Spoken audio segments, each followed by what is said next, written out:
Updating breaking news on Tuesday night's deadly Amtrak train crash. Overnight, crews continue to work to remove the derailed train cars, which have closed the nation's busiest rail corridor between New York City and Washington, D.C. Investigators now know that train was traveling 106 miles per hour, approaching a 50-mile-per-hour curve when the engineer hit the brakes. But the train only slowed a few miles an hour down 102 when it entered that curve and derailed. 7 people died in the crash. That engineer, by the way, not speaking to authorities. And we turn to an ABC Action News exclusive now. Someone speaking out about this, giving us insight into what might have happened during that crash. While you were sleeping, we talked with an Amtrak train conductor who says he trained the conductor on the derailed train and used to work on that very same train. ABC Action News reporter Adam Weiner live at the Amtrak stop in downtown Tampa. And Adam, he has a lot to say about all of this. Bring us up to speed. That's right. Well, I think a lot of people are wondering, why would this engineer drive so quickly? Well, the Amtrak conductor that we spoke with says that the engineer was likely not trying to make up for any lost time. He's simply not buying that as a plausible reason. Michael Callanan tells ABC Action News that he thinks there must have been some kind of outside force to cause the crash.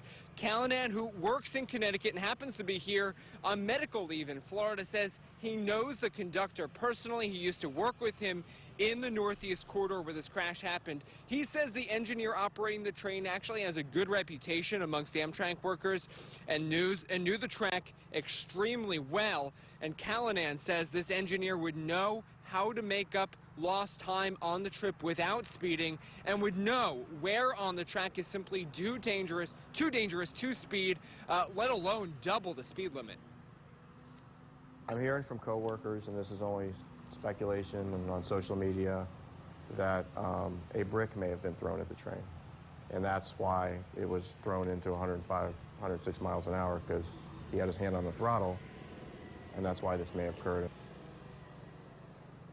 Callanan adds that stoning or rock throwing happens from time to time by kids, especially in his experience in cities like Baltimore and Philadelphia, especially that specific neighborhood where this derailment happened. Now, obviously, like many of us, Callanan's going to be paying close attention to the investigation, and he's just providing a ton of insight, including what may have been happening right after the derailment inside that train. We'll have more on that coming up in the next half hour. For now, live in Tampa, Adam Weiner, ABC Action News.